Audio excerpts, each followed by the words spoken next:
The summer school that we have planned for our students this year is not the summer school in the past.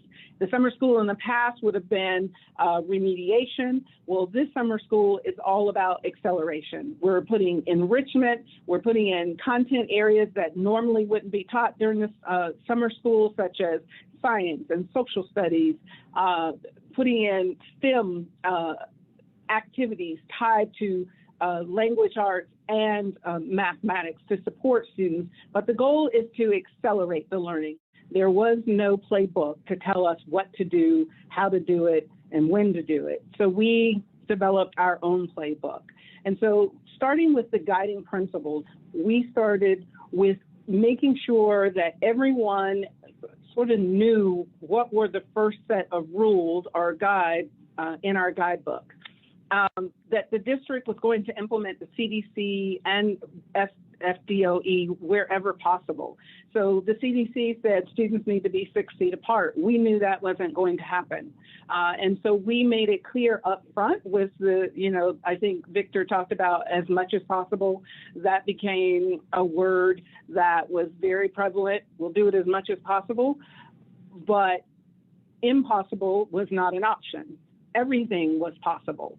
And for everything to be possible, we wanted to make sure we included everyone in giving input on how decisions were going to be made.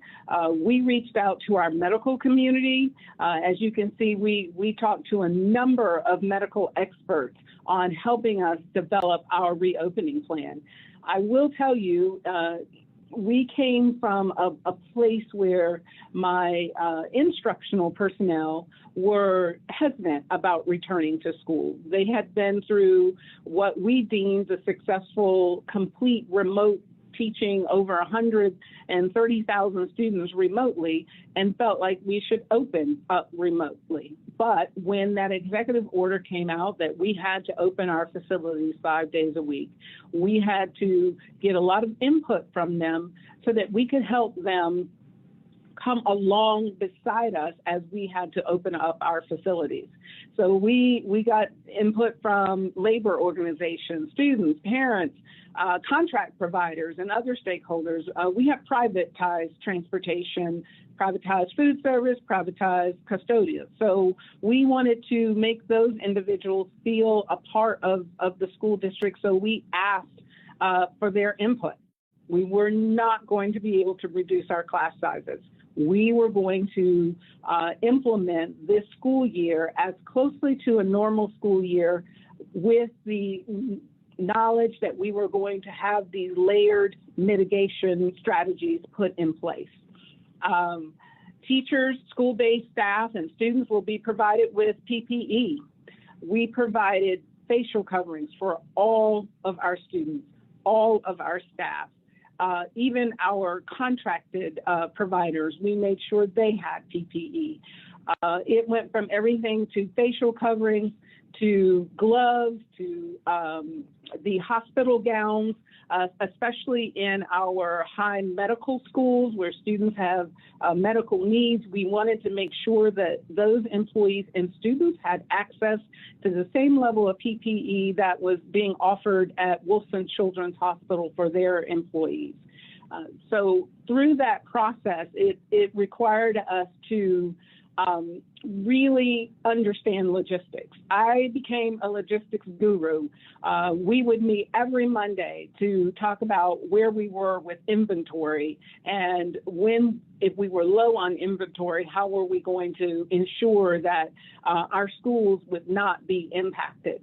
We wanted to remove this particular layer from schools. So all ordering, all PPE, any of the things that we put in our schools, it was done centralized, and we just sent it out to the schools. So every month, schools knew you would get a new batch of inventory, whether it was facial coverings, hand sanitizer, or anything related to COVID-19. We took care of it at the district level. And if a school ran out prior to the end of the month, all they had to do was send an email to a certain email address, and within 5 hours, they would get a response and the time that they would get a refill on the resources that they needed.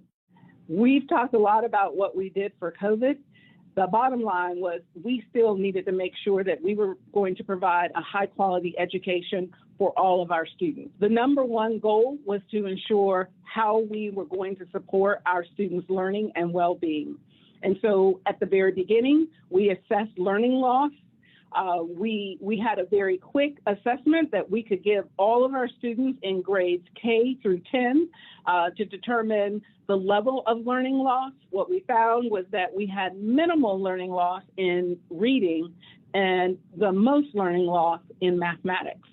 And we are seeing that with math, practice does mean something, and it plays a role in students of grappling that concept. And so math is something that we are continuing to work on.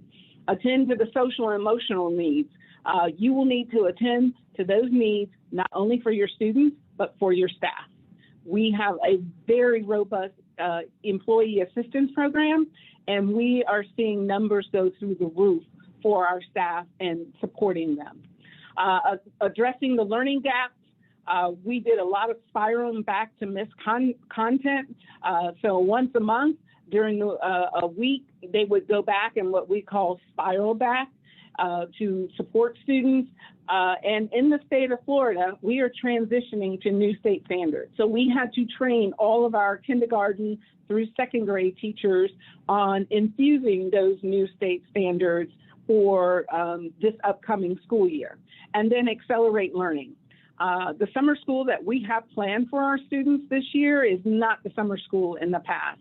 The summer school in the past would have been remediation. Well, this summer school is all about acceleration. We're putting enrichment. We're putting in content areas that normally wouldn't be taught during this summer school, such as science and social studies, putting in STEM activities tied to language arts and mathematics to support students. But the goal is to accelerate the learning.